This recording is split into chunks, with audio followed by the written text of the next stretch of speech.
বিএনপির বেশ কজন শীর্ষ নেতাসহ জ্ঞাত অজ্ঞাত ৭৫০ জনকে আসামি করা হয়েছে।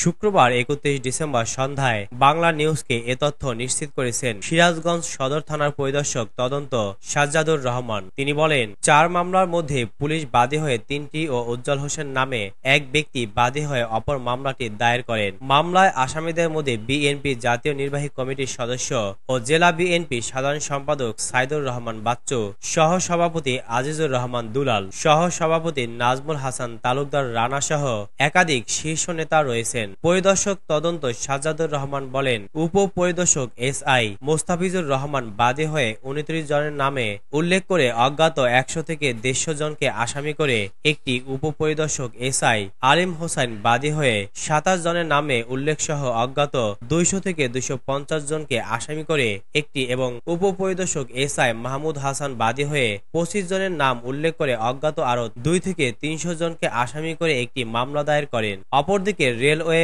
কলোনি মহল্লার আওয়ামী লীগ কর্মী উজ্জ্বল হোসেন বাদী হয়ে ৪০ জনের নাম উল্লেখ সহ অজ্ঞাত ৫০ থেকে ৬০ জনকে আসামি করে আরো একটি মামলা দায়ের করেন। জানা যায়, বৃহস্পতিবার ৩০ ডিসেম্বর দুপুরে খালেদা জিয়ার মুক্তির দাবিতে ঢাকা সমাবেশে মিছিল নিয়ে আসার সময় বিএনপির সঙ্গে নেতাকর্মীদের সঙ্গে যুবলীগ ছাত্রলীগ কর্মীদের মধ্যে সংঘর্ষ হয়। এ সময় উভয় পক্ষের মধ্যে ধাওয়া পাল্টা ধাওয়া, ককটেল বিস্ফোরণ, ইটপাটকেল নিক্ষেপের ঘটনা ঘটে।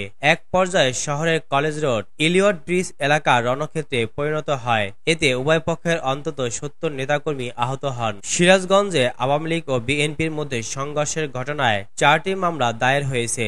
এসব মামলায় জেলা বিএনপির বেশ কজন শীর্ষ নেতাসহ জ্ঞাত অজ্ঞাত ৭৫০ জনকে আসামি করা হয়েছে। শুক্রবার ৩১ ডিসেম্বর সন্ধ্যায় বাংলা নিউজকে এ তথ্য নিশ্চিত করেছেন সিরাজগঞ্জ সদর থানার পরিদর্শক তদন্ত সাজ্জাদুর রহমান।